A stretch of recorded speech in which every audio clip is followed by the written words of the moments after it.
Is it erectile dysfunction, or is it the wisdom of the cock that we're talking about when we're talking about a soft cock in a moment when there's arousal and desire?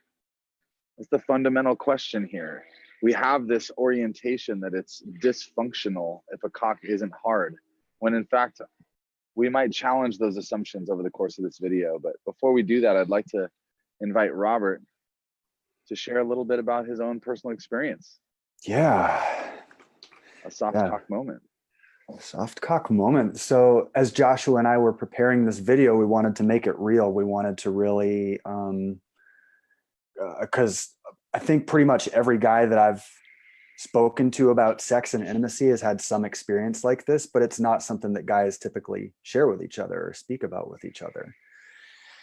And I've had a number of moments of experiencing not being able to get an erection and varying responses to that experience at different points in my life. And the one that came most vividly to mind to me, and as we were preparing this conversation, was a moment just about a year ago, a little bit over a year ago. I was at a festival, and my first night there was a dance the first night, and there was this woman on the dance floor who was just off the charts sexy.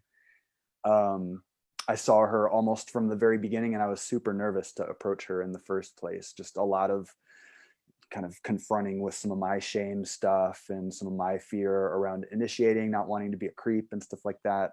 That's a whole other conversation. And check out our last week's conversation. Check out last week's conversation, yeah.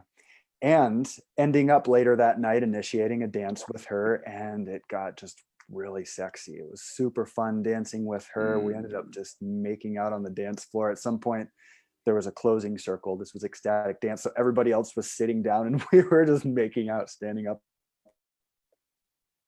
on the dance floor, anything else. It was such a hot experience. We ended up going back to her tent after that, and we're just going there, having fun, playing, getting sexual and sensual. And there came a moment where we, I forget exactly how it came about, but you know, the idea of moving forward and having sex came into the space, and we had started having a little bit of a conversation about it. And she was down and I was down, and she got a condom out and handed it to me, and my dick wouldn't get hard. It wasn't hard. And here's this woman, this super gorgeous woman, like out of the park, sexy, like literally the sexiest woman that I've certainly been with at that point. And I'm sitting here with a flaccid penis. Yeah. Wow. So Robert's going to complete that story at the end of the webinar, or at the end of this little live experience. So if you want to hear what happened, then stick around. But I can only imagine what's coming up for anybody who's listening to this. If you're a guy like, oh, fuck that moment, what's coming up for you? What's your choice point? In any given moment, we have all of these choices that we're making either consciously or unconsciously. Like, what are you choosing to do in that moment? How are you choosing to receive that moment? As a woman, how are you choosing to receive a moment where there's just so much juice and aliveness and sexiness, and you want some cock and it's soft? And I will say that the choices we make in this moment are the most important things for us to consider, right? The choices we make in this moment are what our lives are not built on some sort of sense of destiny and what happens to us. Our lives are built on a series of choices. The more consciously we make those choices in alignment with our values and the paradigm of life that we see, then the more that we are going to be able to create the most beautiful life that we want.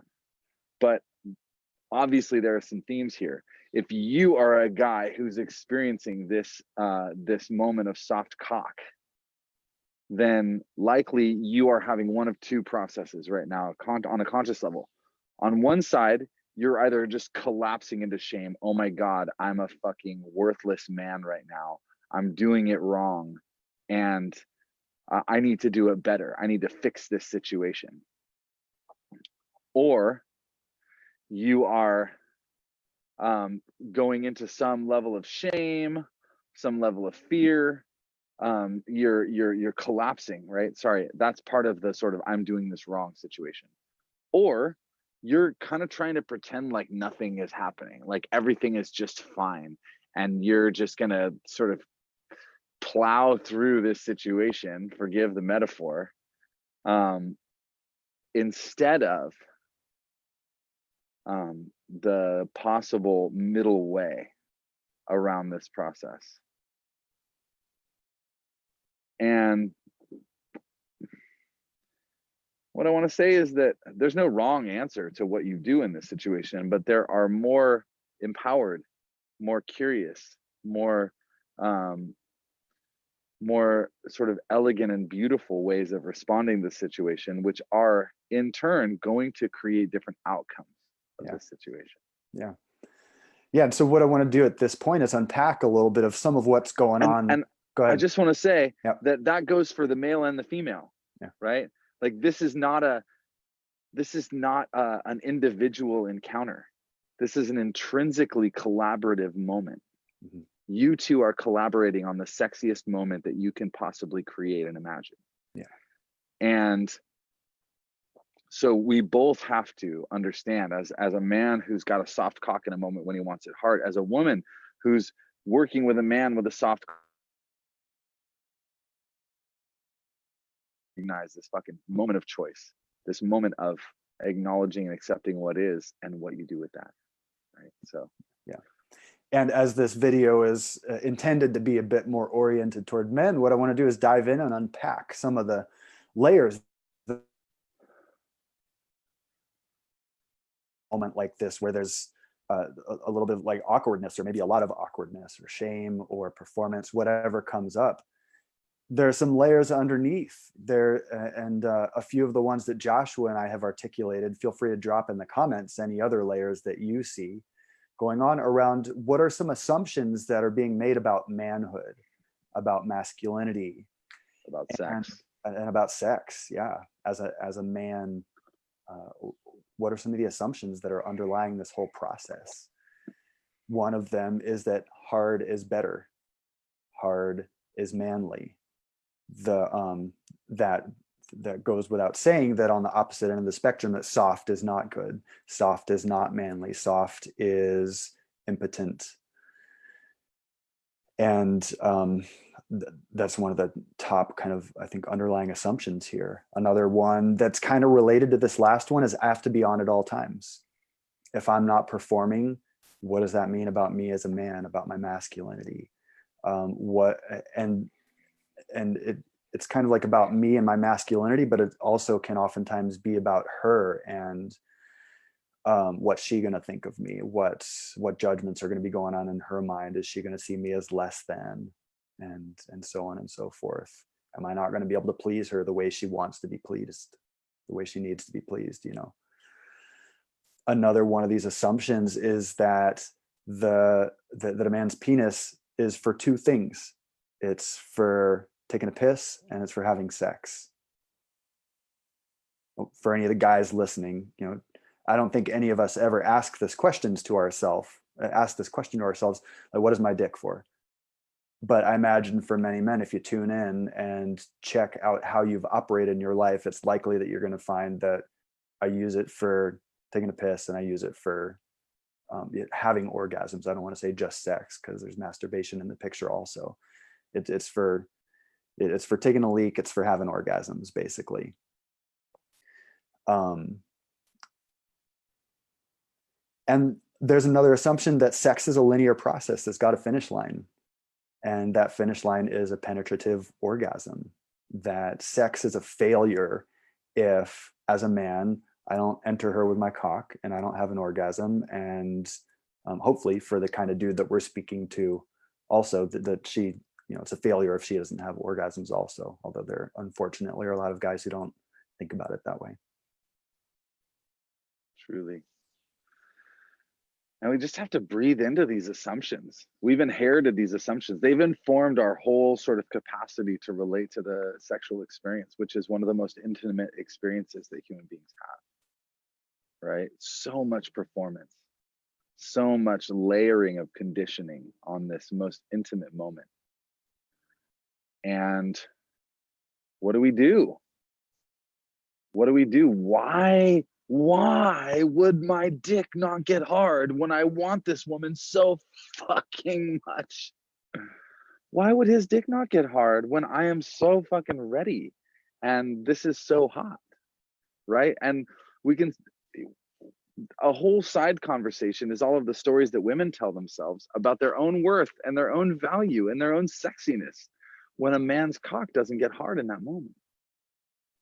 Aside from any judgments that are implicit, that are culture bound, that are happening for you about the man potentially, most women I talk to are more going to like, what's wrong with me that his dick isn't hard? What is wrong with me that his dick isn't hard right now? Right? Have mercy on that narrative. It is implanted. It has no basis of value except the value we give it, right? But I want to speak to the men because what I want to speak to, like, what's happening when our cock isn't hard when we want it to be. What's an alternative narrative here? So I wrote this piece a little while ago that I'm just going to read to you. And it starts with this. Look, to call it erectile dysfunction is a misnomer. Your cock is for more than fucking and peeing. It is a magic wand, an exquisite tuning fork, and a fucking scepter of a king. And if you're withholding your truth, if there's any level of withholding your truth in any way in your relationship, in whatever relationship is happening for you, instead of penetrating your lover with your truth, your cock is going to reflect that.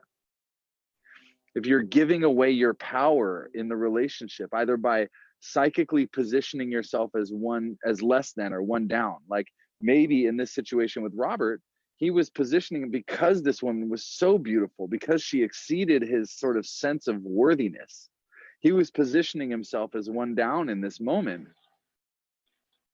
right? If you're codependently efforting in some way to not upset her, then your cock will reflect that disempowerment eventually. If you're not expressing what you actually want right now in your relationship, with no attachment to getting what it is that you're wanting, or no attachment to them wanting the same thing, if you're not letting your desire for whatever it is penetrate this woman, then your cock will call you into softness, into vulnerability, into the emotional truth that is brewing underneath the symptoms. And you have an opportunity to relish in the softness. You have an opportunity to listen. And you have an opportunity to actually be soft with her, to let down the fucking hard walls of invulnerability, to share your grief and your shame and your fear, to share your dreams and desires, and to let her hold you and your soft cock with reverence and deep care. Because your cock is a genius, brother. Your cock is fucking brilliant. It's tapped into so much of your unconscious material. So listen to him. Listen to your cock, because he's whispering to you of your soul. He is whispering to you of your soul. Maybe he's screaming at you of your soul in this moment. He's whispered before and now he's screaming. Listen and honor and respect it. We don't need to apply force to get that cock hard to do its job. We need to listen to our nervous system. We need to honor the truth of this moment and this experience and get curious about where the power imbalance is, right? Where we're not inhabiting our bodies fully. And I had my own very memorable experience with um, with the soft cock situation when I was with a woman who I felt this like, this was years ago, and I was with a woman who I felt this like obsessive level of desire for. It was intense. It was so much, and there were ways that I was giving my power away in the relationship, compromising my integrity again and again to keep this woman close to me, to like preserve some sense of closeness with this woman, even though it wasn't like a conscious level of like, I'm lying to you. It's more like I'm compromising values of mine to meet you and your fears and your insecurities in a way that don't feel authentic to me. And for the first time in my life, I was just shocked by how slow my recovery time was. There was also some premature ejaculation, which we'll probably talk about in another video. But there was a way that I wasn't in my power, I wasn't in my body. And it had such a huge impact on our sex, had such a huge impact. It was an expression of what was happening in our relationship, right? It is a symptom, not a cause. The cock softness is not caused by some chemical. The chemicals are a reflection of a deeper inner process of emotionality, connection, relationship, and sovereignty and self-ownership. Yeah, and I want to speak to something there, which is the idea that every single guy that I've talked to about sex, which is a lot, literally hundreds of men from around the world, every single guy that I've spoken to, when it really comes down to it, they just want an experience of intimacy. No guy that I have ever met wants to just go, have sex with a woman just because she's a warm body that he can put himself into and ejaculate, right? He wants some kind of emotional connection with her as well. There's a desire for emotional intimacy. And I want to really, in my words at least, really crystallize what you've been speaking to, because it's a little bit abstract. It's beautiful and a little bit abstract. To the extent that you're hiding any part of your truth, maybe that's, I'm nervous right now. Maybe that's I'm feeling shame right now. Maybe that I have a history of not being able to get a hard dick, and that's creating some fear for me right now. It's, whatever it is in the moment, if you're not honestly acknowledging it and bringing it into the space so that you can collaboratively explore that piece, then there's a loss of intimacy happening.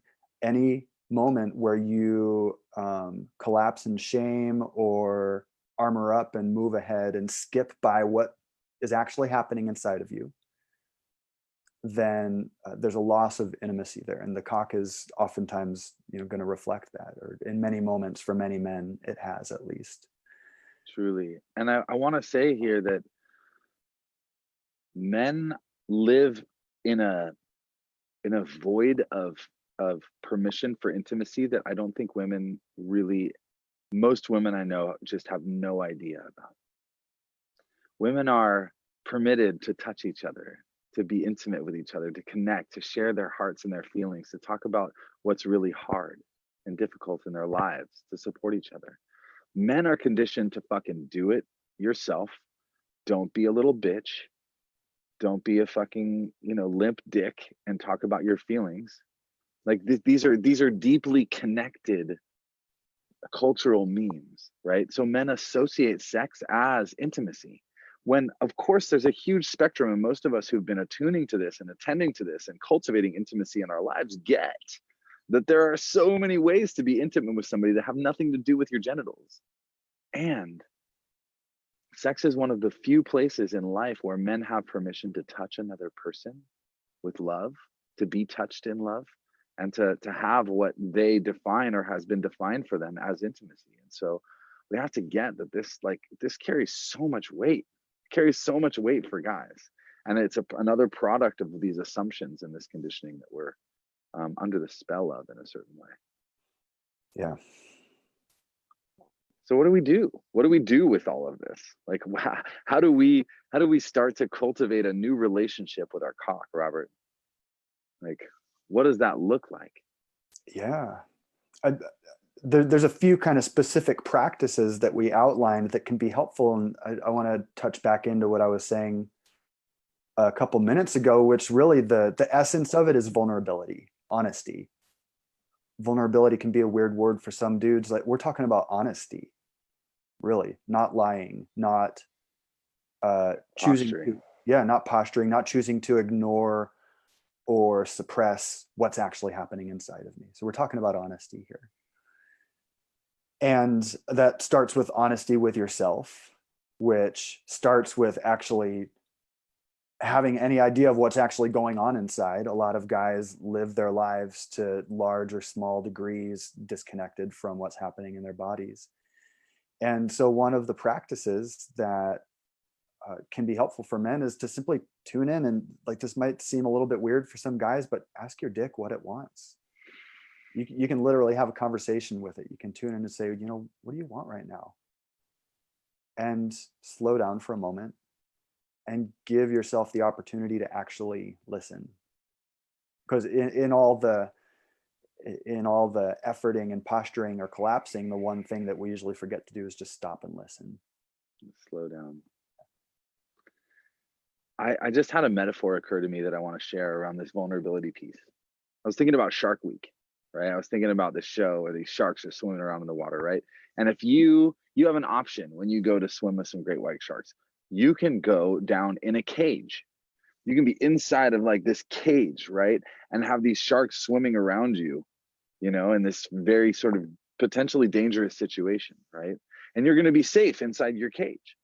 You're going to be cool inside your cage. Like, they're not going to get in there unless something weird happens. And maybe some of you have seen a video or two. But what's the difference between the level of intimacy, the level of contact you're going to have with these swimming animals if you are not in a cage versus in a cage? If you don't have that protective shield, if you don't see the situation as intrinsically threatening, and instead of going in a cage of posture and this is how I'm supposed to look and this is what makes me safe, you go in naked, you go in bare, right? And thank God women aren't sharks. Well, and I want to speak to that, because I think people might be listening to that and be like, no, but if I do go without a cage into great white sharks, I am going to get eaten. When maybe you know a little bit more, but from what I know, the amount of shark bites from great whites that happen every year are super small. The chances are less than getting hit by lightning, I think, something like that.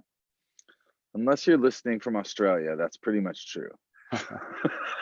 But the fact is that a sexual encounter is not fucking swimming with great white sharks, but we still bring our cage. Yeah. A relationship is not fucking swimming with great white sharks. Like, you're not bleeding and they don't have teeth that big. But somehow, like, we think we have to bring this cage into a I want to say situation. sometimes it is actually. Like, I've spoken to men who have just been cut down over and over and over again by women. So for any guy who's listening, I want to acknowledge that, like, sometimes the fear is real.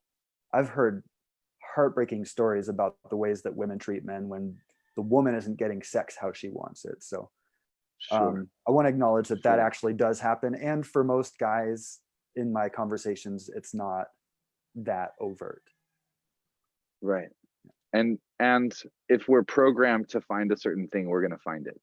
So that's not a function of like situation. That's a function of like, where's my work and how do I need to actually meet that in the moment, right? That's a whole other conversation. But I totally agree that it can be scary to imagine relating intimately. That's why we call it vulnerability. Vulnerability and courage are intimately related to each other. You cannot be vulnerable unless you are willing to be courageous. It's not courage unless there is a sense of vulnerability. Yeah.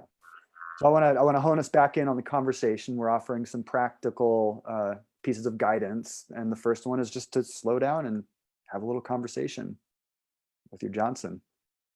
What do you want right now? What do you really want right now? What do you want that you don't think that you should want or don't think is okay to want? And you want to share the second? I do. Yeah. This has been a growing practice for me throughout the years, but I have to say that with my most recent partner, it's been more vivid and rich than it ever has been before. And that is like, I talk to my cock. I talk to my cock all the time, mostly when my cock is soft, actually. But I just look at my cock when I'm naked and I'm like, oh, you're so beautiful. You're so lovely. You're so potent. You're so like, oh, you deliver so much pleasure. You're so capable of experiencing pleasure. Thank you. You're amazing. You're so it's the most sensitive nerves in your body, guys. Like some of the most sensitive nerves in your body are right here. Like, thank you. Thank you for being so sensitive and so intelligent. Like, have you ever watched your balls just like do their thing and like, like pull in when it gets a little too warm and then drop when it gets a little cool, like, or vice versa? It's just amazing. There's just such genius, unimaginable genius built into our bodies and our experience. But having a core practice, like if you're watching this as a man, like I want you to go through the discomfort of tonight.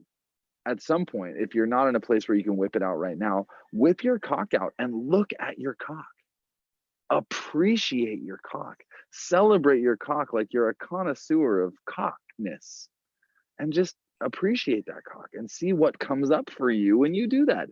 If you feel really awkward and weird and wrong and gay or whatever else, like, hello, cultural conditioning. Hello, my resistance. Hello, the very walls of my cage, right? And so be with that. What's that about? Get curious. Curiosity. As a panacea, curiosity is an incredible tool. Getting curious in every moment about what's happening instead of leaping to assumptions, right? Yeah. And then, of course, there's the relationship level, right, Robert? Yeah. And I've actually spoken to this, kind of skipped ahead a little bit a couple times. You can just be honest with what's going on. You can say like, hey, this is I don't know if you noticed, but this is happening right now. And I'm feeling a lot of shame around it. Right now that you're gonna be upset because I'm not able to deliver what you want. I'm making up that I'm not man enough. Whatever is true for you in the moment, you can just speak it, and you can create a little bit of safety and container for yourself around that too. You can say, hey, can we pause for a moment? I have something I want to share with you. Are you willing to hear? It's kind of vulnerable, but I feel like I need to share something with you. And hopefully, likely, for most guys, you're going to get a yes. If you're not, that's another conversation. And be honest with what's going on inside of you, and that has the potential to spark a really beautiful conversation that can really bring both of you from a disconnected state, a state where there's things happening for both of you that you're not revealing to each other, into a connected state where you're revealing your truth with each other. And in speaking to other men about moments like this, when they have done this, it just opens things back up. Like there's nothing sexier than intimacy. No greater turn on than feeling fully heart and cock connected. Yes. And that may be sort of a, if we were being reductionistic, the real Viagra is restoring the connection between your heart and your cock. Yeah. And restoring the connection between your genius, your fucking clarity, your heart and your cock. When you come back into alignment between these elements of your being, then that cock is going to be a deliverer of such outrageous pleasure to you and your partner that it's unimaginable, really. Yeah. And I want to say too that I've talked to a lot of guys. I work with men all the time. I talk to a lot of guys who have struggled with erectile dysfunction, right? And the men who I work with who've been able to own that experience have had some of the most profoundly healing experiences of their lives. When they take leadership within that, when they take vulnerable leadership within that moment, and they own everything that's going on for them. And the woman is just blown away. And women, if you have ever, it would be so valuable for those of you women who have experienced a soft cock with a sense of reverence and play and connection and wonder, if Mm-hmm. you'd be willing to share some of your experiences of how like beautiful that has been for you. Mm-hmm. I'm not assuming that that's many women, but I know there are many women who have. And so please share those experiences, and men, trust that your soft cock, because here's the thing, like how many women, most times a woman's playing with a cock, it's hard, right? They kind of associate it with that level of contact and intimacy. But when you can play with a cock that stays soft, like women, you have no idea what a beautiful, if you haven't yet, what a beautiful thing to touch, what a soft and tender and vulnerable and delicious experience it is to touch a man's soft cock and to hold that and to honor that. And ultimately, I think for all of us, if we can't honor the softness of the cock, then we haven't earned the true potency and value and power of the hard cock, right? This is about integrating our lives and saying yes to all of the moments, all of the states of this beautiful fucking wisdom scepter that we have been blessed to carry around, honored to carry around, that I'm honored to carry around. So anything else to say before we wrap up with the conclude the story of Robert's tale with a soft cock? Yeah, I think the last thing is just like get out of the scripts. And guys, like, you know, have you ever watched a porn movie with a dude with a soft cock? No, you haven't. Because that's not the way that your mind has been conditioned, right? Get out of the porn script. Get out of the script that sex has a linearity to it, and really give yourself permission to explore so many levels of nuance, right? So many levels of nuance in the journey of sexuality. If it was all about the crescendo, then we would just go to the theater, and then the whole symphony would play that crescendo note and everybody would walk out. It's not about the crescendo. It's about the whole fucking symphony. It's about the whole movement. Enjoy it, celebrate it, savor it, and fucking love that crescendo. You know, crescendo all over some faces if you want to. You know what I'm saying? Like everybody enjoy that crescendo, but don't get stuck there. Yeah. So Robert, so you're just in this moment, this awkward moment with this beautiful woman. Yeah. Tell me what happened? Yeah. Did she go storming out? Did she slap your face and call you a pussy and leave your tent never to be seen again? Yeah, all of the above happened. All of my worst fears came true in that moment. In fact, and I still haven't recovered. I've been crippled emotionally since. No, no. What happened was, she brings out a condom, and I start to kind of take it out and try to put it on, and I'm like, "This isn't happening." And I said something to that effect out loud, and I was like, "Oh, this isn't happening right now. We'll see if it does. Maybe it won't." And I was just essentially had this energy of whatever. And I dove back in to just enjoying the moment with this gorgeous woman and exploring some other types of play. And lo and behold, after about 10 or 15 minutes of just not worrying about it, I had an erection, and we made delicious, amazing, powerful, sexy, synergistic love for the next 3 days straight. It was one of the most amazing experiences I've ever had. Yeah. Yes. Yeah. Yes. So hot. And my ability to show up present in that way in that moment is a reflection of the inner work that I've done prior around undoing the shame that I've carried around my sexuality, and just working through the different layers, and just getting to that point where in a way that, and I'll say that I have had some profoundly shameful experiences with not being able to get an erection, like actually very traumatizing ones, multiple times in a row. And another story for another time, but I've come from some very heavy places of shame around this, and I was just like, whatever, I'd done the inner work, and I was able to just drop back in and get present, and uh, it was really good. So basically, you were unflappable. I was You were unflappable. unflappable. Yeah. Well done, brother. Yeah. Well, that was really fun. Yeah. What stirred up for you Yeah. as the listener hearing about this? What Yeah. questions come up for you? What is the like, fuck that? That's some bullshit. Where's your resistant Bring it. part of you? Like, bring that resistance. As a woman, like, where's your outrage? It's okay. You don't have to just talk about how much you love soft cocks. You can talk about how disappointed you've been, because you know what? Mhm. It's real. And it is true, and we all need to be able to face the reality of the ways that we've been conditioned and our experiences around this, so Yeah. that we can learn how to stay present no matter what happens and be And for unflappable. the dudes who are listening, talk about it at all, right? Yeah, talk about it at all. Let it. Like, this is a safe space. I want to say that Robert and I's timelines are a really safe place to talk about these kinds of experiences. And I think you'll find that the more you talk about it, the more empowered you feel, and the more like love and compassion and resonance that you're going to experience.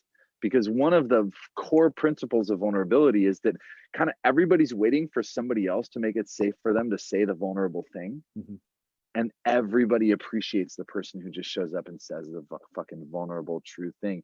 You create permission through your vulnerable leadership for other people to share their truth in a way that they may not have if they hadn't seen you model that. Yeah. So if you're a man who's experienced this, like, where's your edge around speaking about this? And how can you be a part of our community and enrich our conversation by talking about that? So Yeah. please Drop any share it in the comments. Drop any comments, like personal stories. Drop any questions. Any things that came up for you that you wanted to go deeper into or have unpacked more. Any other unrelated questions that you have, other topics you want to hear us speak on. We're doing these every week. We've made a commitment to be super regular with these videos, and we want to know what guys want to talk about and what women want to talk about that guys want to talk about. All right. Robert, thank you. This has been great. Thank you to all who've tuned in. Hope you've gotten something beautiful from this. If there was an aha moment for you, please drop it in the comments. We'd love to hear what really landed for you. Yeah. And yeah, enjoy your day, enjoy your see. explorations, and talk beautifully and lovingly to your cock or your partner's cock. Yeah. We'll see you next time.